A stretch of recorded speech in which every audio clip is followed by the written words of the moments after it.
The first ship split the sky like a blade, its hull dark and smooth, cutting through the clouds with the kind of ease only arrogance could engineer. Beneath its looming presence, Earth trembled, not from awe, but from the weight of something inevitable. They didn't come with warnings or negotiations. The Galactic Empire didn't ask questions. It landed. It occupied. And then it erased. Cities burned before most civilians even understood who had arrived. Entire governments collapsed in a matter of hours. The Empire's troops, 7-foot creatures armored in obsidian plating, eyes glowing with neural-linked fire, marched down shattered highways and across oceans in zero-grav transports. Their doctrine was efficient: dominate first, categorize survivors later. Elira Nash didn't bother watching the broadcasts. She'd stopped believing in screens the day the sky over Denver turned red and her comms unit screamed in 15 different dialects. By the time the transmission lines went silent, she was already climbing toward her post in the Rockies, carrying everything that mattered on her back. Her M79 Gauss rifle, 5 thermal cartridges, 3 days of rations, and the ghosts of people she would never see again. Snow crunched beneath her boots, crisp and rhythmic. Altitude didn't bother her anymore. Neither did isolation. In fact, she preferred it. The overlook she chose wasn't random. It was one of the last known recon points that still gave a clear visual of the Empire's Western Command staging grounds, what used to be Cheyenne Mountain. Now, it was a glowing pit ringed by mechanical pylons and energy emitters pulsing like a heartbeat. She lay prone among the rocks and frost, her scope calibrated, wind calculated, breath steady. Below her, they landed more troops, endless in their symmetry. Drop pods slammed into the earth like iron seeds. The creatures that crawled out of them marched in perfect unison. Drones skimmed overhead, scanning for heat, movement, anything that breathed. She didn't move. Not for hours. There was a kind of poetry to the silence between shots, a rhythm known only to snipers and ghosts. Elira had learned it during the Fall of Sol, when her squad got picked off one by one and her commander died whispering coordinates into the dirt. She'd survived that with a cracked rib and a perfect kill streak. But this wasn't war. It was extermination wrapped in precision. She adjusted the scope. A high-ranking Empire officer had just disembarked from a carrier pod. Different build. Taller. Sharper armor. Multiple sensor nodes around the head. Command-grade visual suite.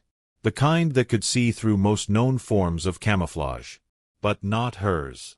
Not here. She watched him for exactly 62 seconds. Then she blinked and turned her head, slow and deliberate, toward the comms unit nestled beside her in the rocks. Static whispered through it. Occasionally, a voice emerged. Panic. Screams. Orders half-finished before cut off. Then one voice, low and calm, managed to slice through the noise. Alpha Echo 17, this is baseplate. You are last eyes on Sector West. Copy. She pressed the button once, transmitting a click, confirmation. The voice hesitated, then continued, slower now. All ground forces in your region have ceased transmission. Repeat, you are alone in the theater. Another click. She knew. We have no ability to extract at this time. Last satellite pass shows command core assembling near your coordinates.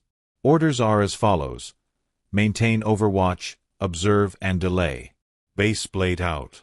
She exhaled slowly and returned her eye to the scope. Delay. She had trained for years to eliminate key targets, to function independently. But this was different. This wasn't tactical resistance. This was becoming a myth in real time.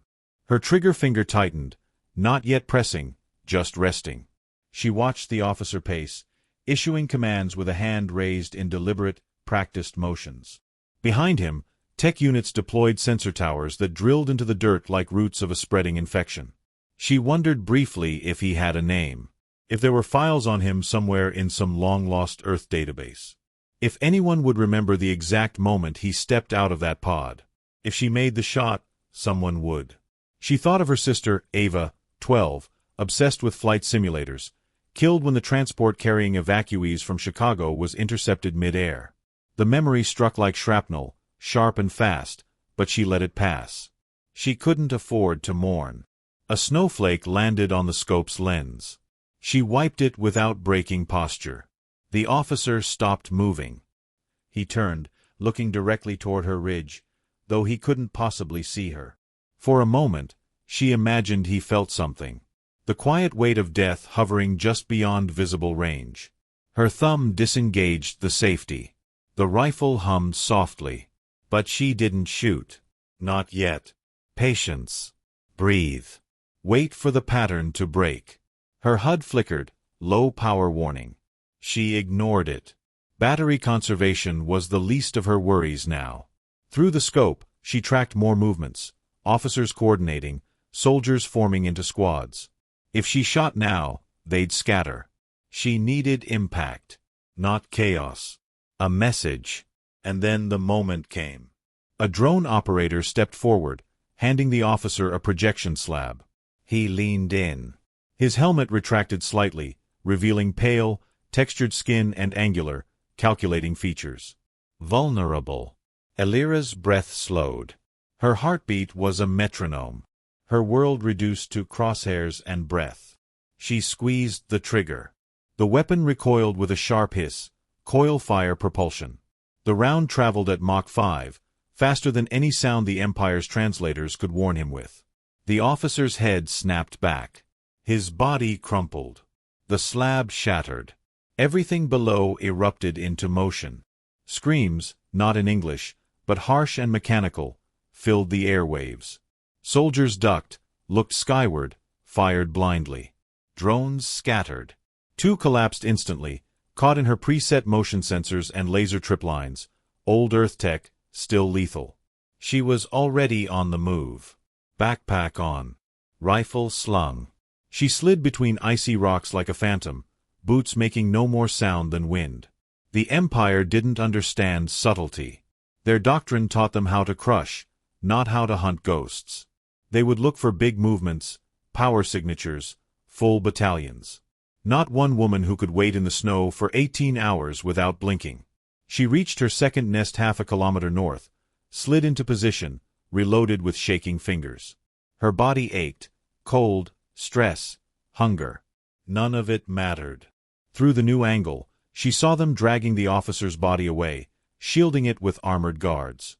A larger craft arrived, scanning with deep thermal pulses. She ducked low and waited. Their attention would turn soon. She would become a variable, a threat they didn't understand. And when an empire doesn't understand something, it does the only thing it knows. It escalates. A whisper buzzed through her comms again. A new voice. This one female, quiet, careful. Is this the sniper unit calling shots in Sector West? Elira froze. Name's Cole, the voice continued. Sergeant Cole. I'm with the remaining Civ militia under Ridge 49. We heard your shot. Then saw the command unit scatter. They're losing their minds out there. Elira clicked the comm once. Then again. You alone?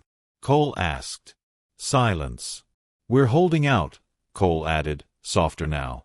Didn't think anyone else was still fighting. Elira pressed the button. Once. Then twice. A long pause followed. Then faintly, Cole whispered, Glad you're still out there. Elira looked through the scope again. Soldiers reorganized. Scanners deployed. Something larger stirred in the distance. Bigger ships moving in atmospheric descent. Their silhouettes blurred the stars. She knew what would come next. They'd send someone, something, designed to find her. She would no longer be a random resistance element. She would become a priority. She lay back in the snow, staring at the sky, letting the cold seep through her gloves.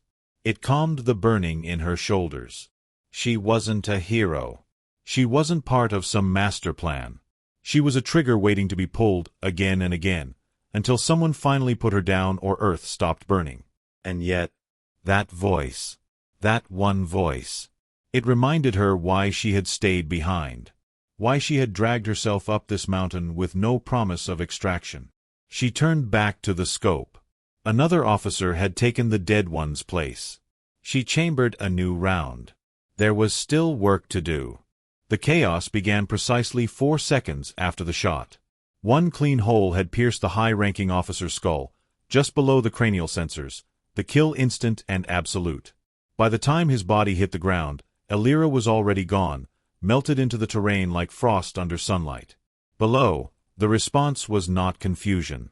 It was fury. The kind of tightly wound, disciplined violence only a species built for conquest could deliver. Units snapped into combat formations, surrounding the body with angular precision. Drones launched in waves, each one a shrieking streak of synthetic alloy and red optics, hunting for a heat signature that no longer existed. Elira watched it unfold from her secondary perch, half a kilometer northeast and 10 meters higher in elevation. She didn't blink. She didn't flinch. She just breathed. Through her scope, she saw the Empire begin its sweep. Standard procedure: triangulate origin point, isolate vector trajectory, blast a wide radius with thermal pulses. It was the kind of response meant to overwhelm an enemy, not outthink one. They were designed to break armies.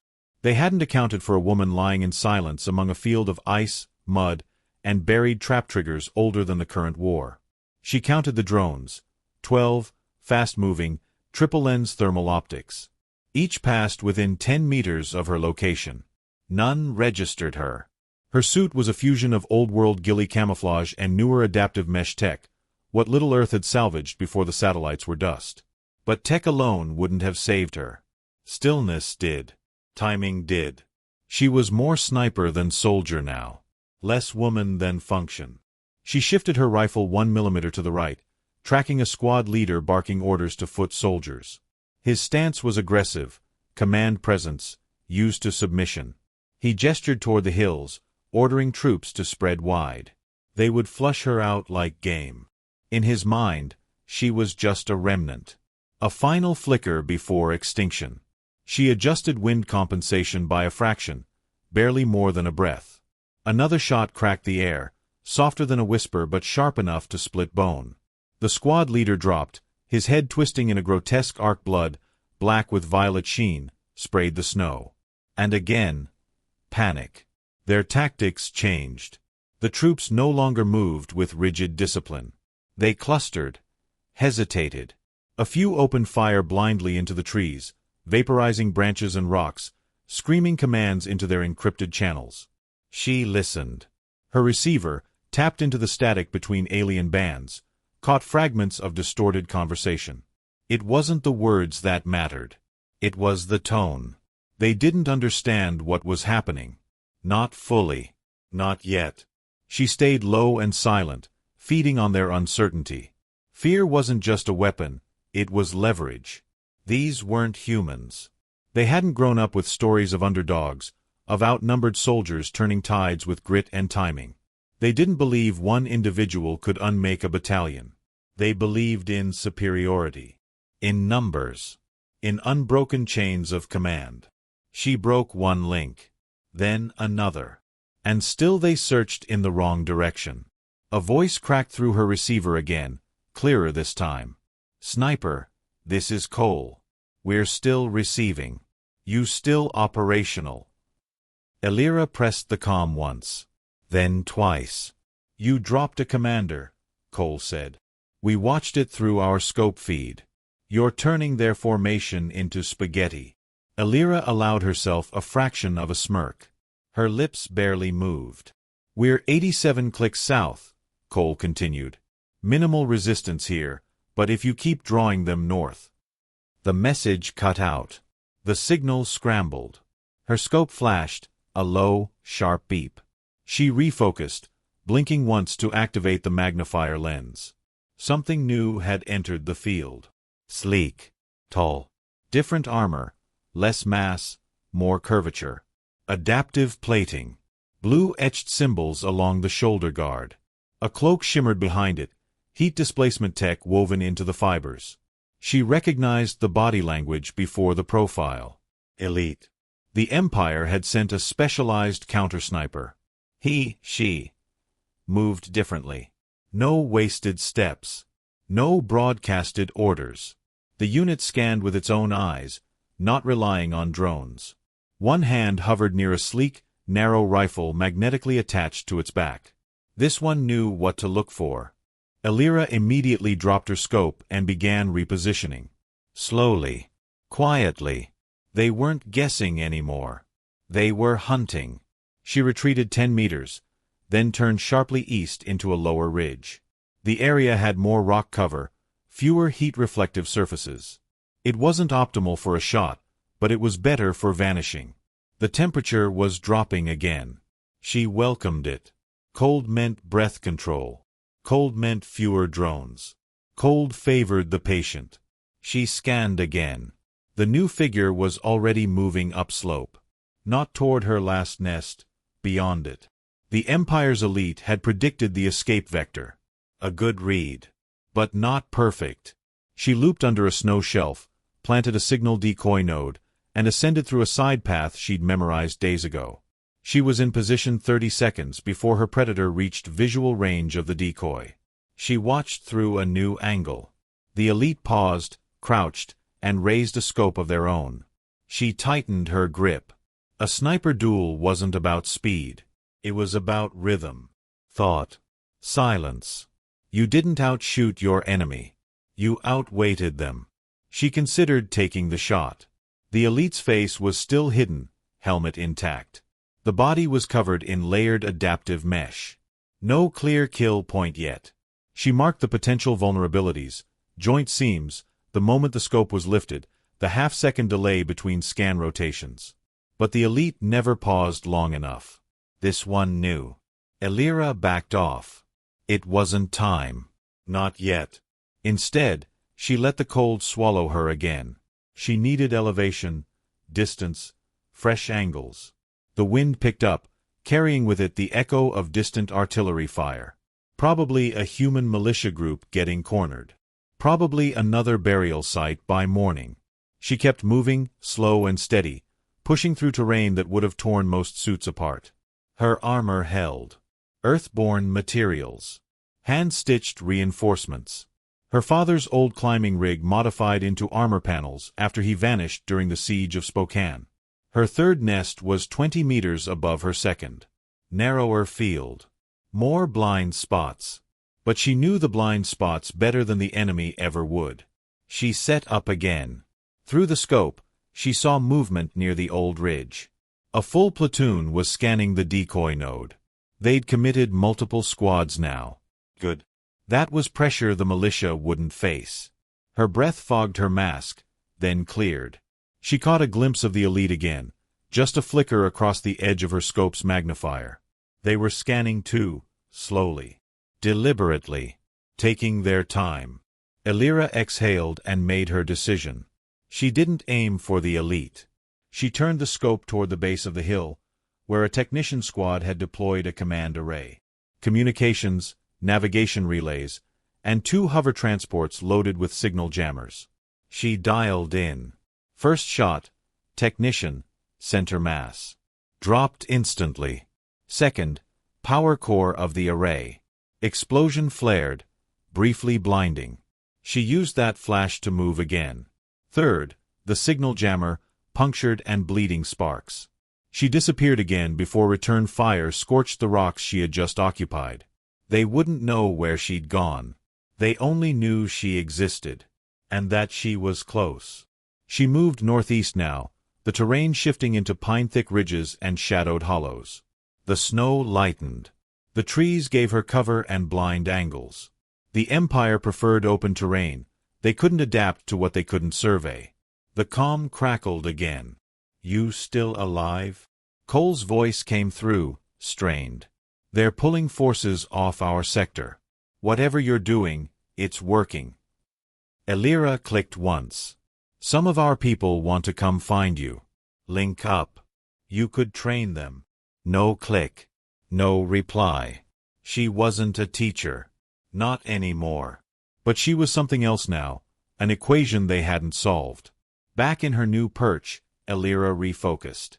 The elite was moving again, slower now. They'd started to realize this wasn't a chase. It was a game. A test of patience. The wind shifted, snow swirling upward like ghosts from old wars. She let the moment settle, then lowered her rifle. She watched the enemy instead of killing them, studied their movements, their habits, their uncertainty, because this was bigger than one kill. She had changed the equation already. One shot had made them scramble. Another had pulled their eyes off other fronts. Each trigger pull was a ripple across the entire battlefield. And ripples became waves. She wasn't just a sniper anymore. She was momentum. And they had no idea how much she had left to give. Of course. Here's. They began circling each other without ever meeting. Alira's shots had vanished into silence for the last 12 hours, and that silence said everything. The Empire's elite sniper, still unnamed, still a ghost in her scope, had stopped chasing. They were waiting now. Both of them were. Every move became a whisper. Every decision, a test. It was a game of presence without presence, like two predators stalking the same prey but knowing only one could remain when the sun set again. Except there was no sun, just the cold, steel sky above a ruined earth. The ash-covered forest below was filled with shattered trees and the smoldering remains of resistance fighters who hadn't moved fast enough. The wind had shifted directions twice since the last burst of fire. Alira was embedded in a high ledge, her rifle half buried beneath frost. She hadn't blinked in 3 minutes. Across the valley, nestled in the bones of a long-collapsed observation tower, the Empire's sniper waited. She knew it. Not because she could see him, she couldn't, but because her bones felt it. A wrongness in the air. A tightening in her spine. There were no drones anymore. The Empire had recalled them after losing 3 to clever misdirection. The elite had insisted on doing this personally. It wasn't a manhunt now. It was a contest of wills. She thought of the first time she'd held a rifle. Her mother's hands guiding hers, firm but gentle, whispering, "It's not the weapon. It's the calm behind the weapon." Now, Alira was calm incarnate. Even as adrenaline licked the edges of her awareness like flame around dry paper. She lowered her eye to the scope. Still nothing. But she knew. The enemy was watching. Just as she was watching them. Somewhere, hidden by terrain and technology, they were drawing the same conclusions she was. She saw signs in the smallest of details. The broken pine branch that hadn't fallen naturally, the flicker of lens flare too low for a star, the faint hush of disturbed air. They had both stopped taking shots. They were past that phase now. This wasn't a kill mission. It was a psychological crucible. 2 minds, waiting for the other to make a single mistake. Her fingers hovered near the trigger but didn't touch it.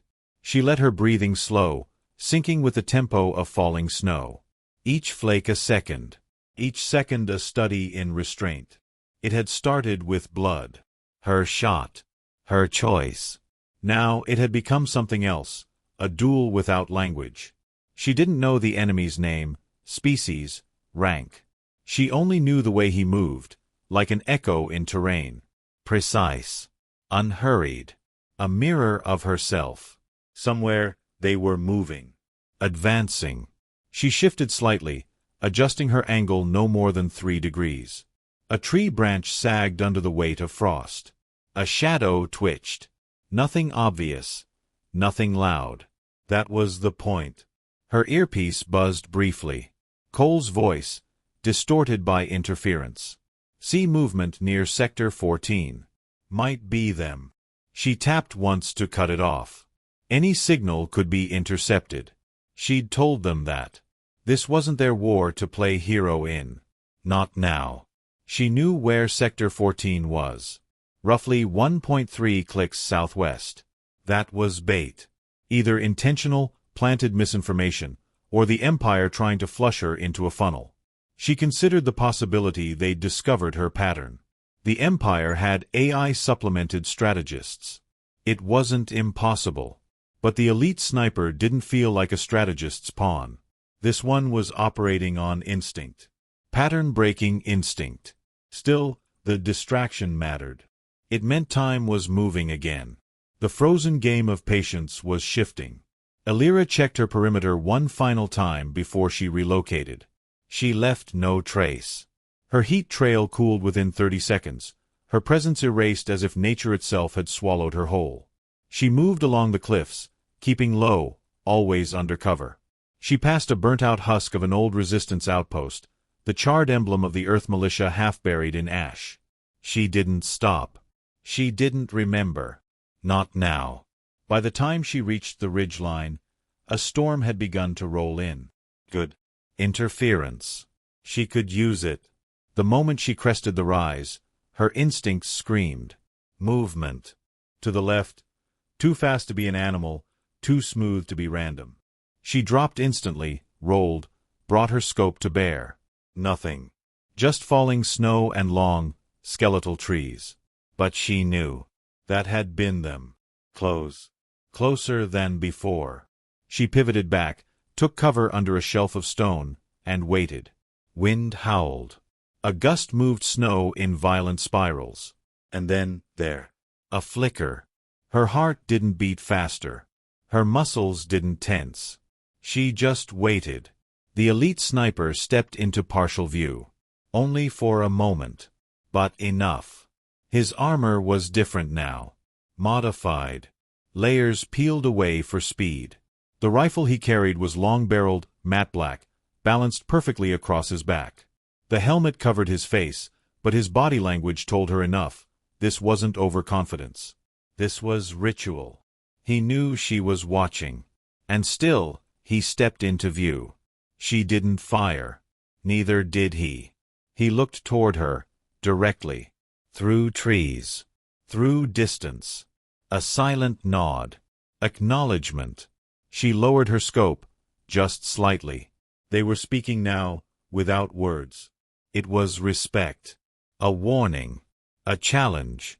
She moved again, ghost-like, circling southeast. The game had changed. Now, it was close quarters. No more long-distance surgical kills. They were coming for each other. Elira found higher ground, a narrow rock shelf barely wide enough for her body. She lay prone, wedged between frost-covered stone and a fallen log. From here, she had two angles, one toward the sniper's last position, and one toward where she guessed he'd move next. 10 minutes passed. Then 20. Stillness. Then, footsteps. Subtle. Measured. Not careless. She froze. The sound came from below, not in front. Smart. He was repositioning. Trying to flank. But he was loud now, louder than before. He wanted her to hear. Another feint. She closed her eyes. Listened. Something was wrong. Too much noise. Too deliberate. A decoy? She opened her eyes and pivoted, just in time to see a flash of movement to her left, above. The real sniper had ascended a parallel ridge. He'd learned her angles.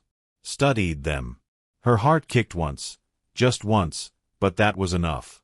She rolled, the enemy's shot cracking the edge of her cover, stones splintering inches from her ribs. She moved fast, blindly, deeper into the ridge's crevice, tumbled into a lower elevation. No injury. Just lost positioning. Her rifle was still in hand. No damage. But now they both knew. The first real miss.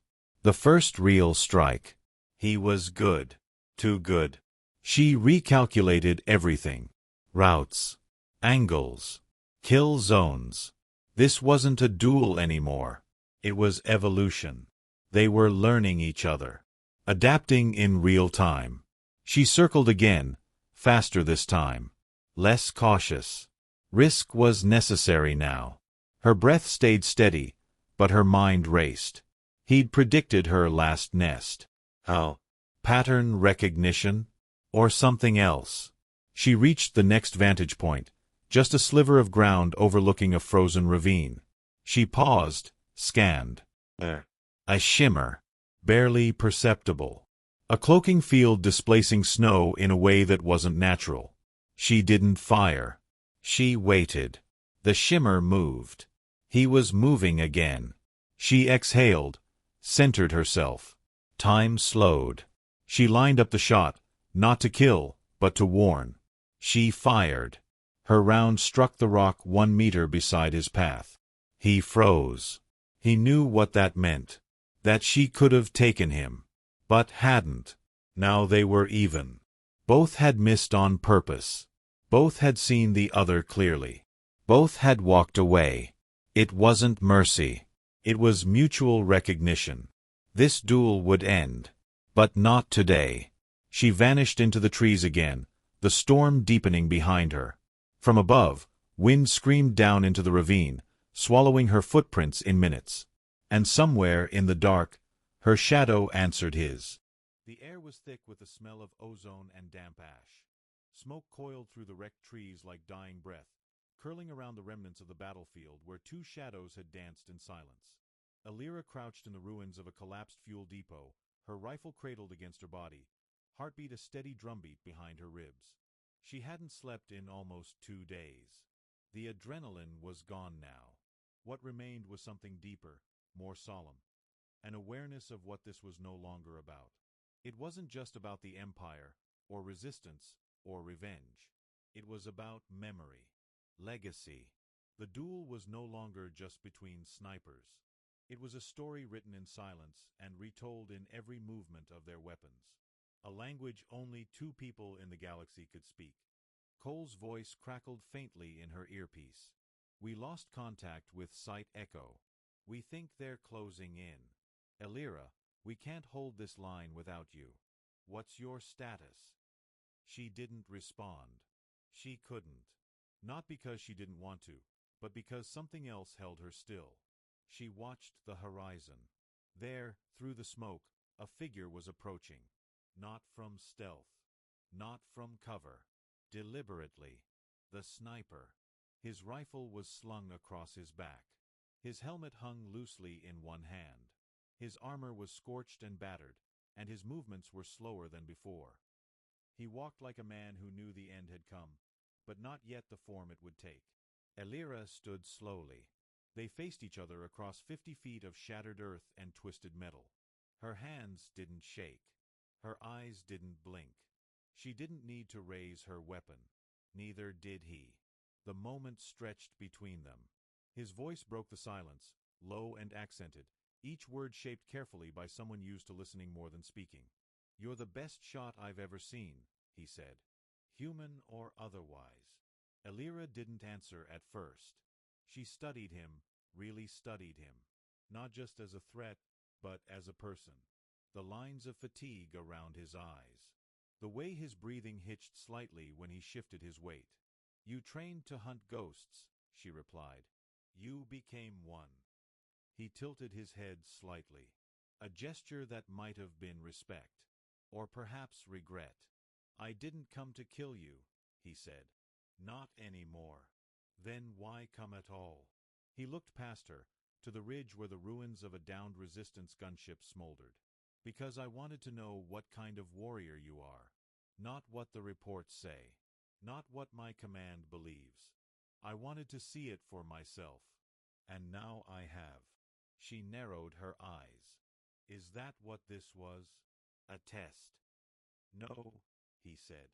"A farewell." She didn't lower her rifle. "Not yet.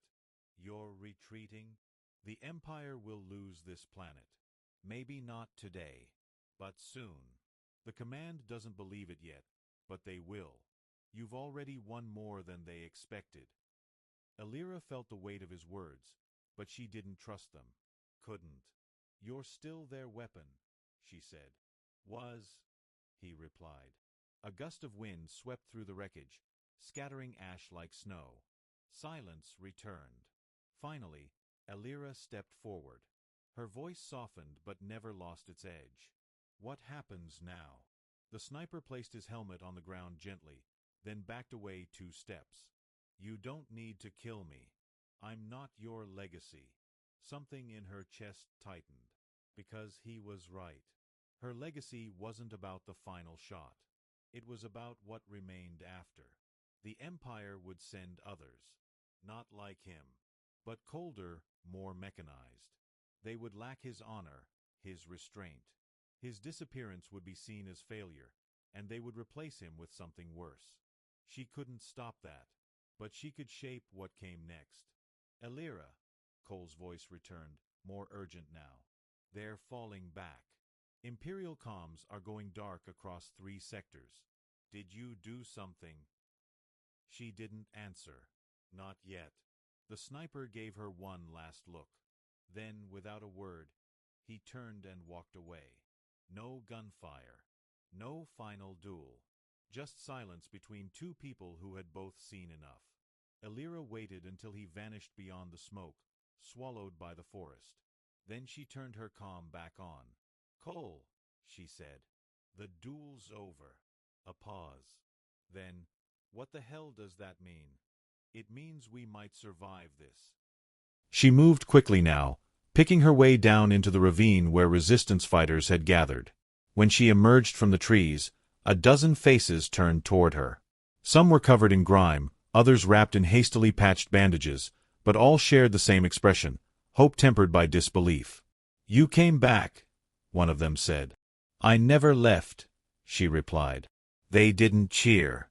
There was no time for celebration. But something shifted in the air, like a weight lifting from tired shoulders. Cole met her at the command tent. His eyes scanned her face, searching for something he couldn't name. "You look like hell," he said. "So do you," she replied. He handed her a data slate. "You should see this. Intel just confirmed what you said. Imperial sniper detail has gone dark. Their AI flagged him as missing in action. They're assuming desertion." She took the slate, studied it. No name. Just a designation. Unit Theta, 7, Class Omega. Elira exhaled through her nose. "They'll come harder now." Cole nodded. "I know. But they won't come smarter," she added. "Not yet." The next hours were filled with preparation. Reinforcements moving through the ruins. Civilians being evacuated from danger zones. Messages encoded and relayed across satellite fragments still hanging in orbit. Elira moved through it all like a shadow, offering advice, guiding rookies, marking coordinates on half-burned maps. But part of her mind stayed behind, in the forest, where a rival had walked away rather than fire.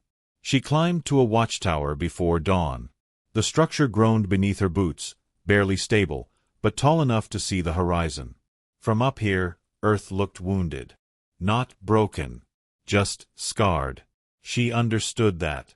Below, the wind howled against the metal supports, and the forest beyond the valley stirred like a living thing. Somewhere out there, he still moved. Or maybe he didn't. Maybe that was the last time they'd ever cross paths. She raised her scope one final time. Not to aim. Just to look. She saw nothing. Just trees. Smoke. The faint shimmer of snow returning with morning light. But she knew he was out there. She also knew she wouldn't hesitate again, if it came to that. Because her legacy wasn't his decision. It was the girl she'd once been, lying in the dirt beside her mother's rifle, being told to trust her breath. It was every fighter she'd trained. Every life she'd protected by pulling the trigger at the right moment. And by not pulling it when the moment was wrong. When she descended from the tower, she passed by 2 young scouts comparing maps. "Did you hear the story?" one asked. "What story?" "About the sniper who made the Empire pull back. Just one shot. And everything changed." Elira didn't say anything. She just kept walking. In the days that followed, rumors spread fast. About the mysterious enemy sniper who disappeared after a duel no one saw. About the human woman who held her ground and never missed. About how the war was changing. Not just because of firepower, but because of choices. She was no longer just a soldier. Not just a ghost with a rifle. She had become myth. Not because of how many targets she dropped, but because of what she left behind. A lesson, buried deep beneath blood and snow. Sometimes the greatest shot is the one that echoes without sound. The one that teaches your enemy to think twice before stepping back onto your soil. The one that turns the tide, not by ending a life, but by changing the rules of war. That was her shot. That was her legacy. And somewhere out there, in a galaxy that would never stop hunting for weakness, one soldier knew that legacy intimately. Because he'd walked away from it.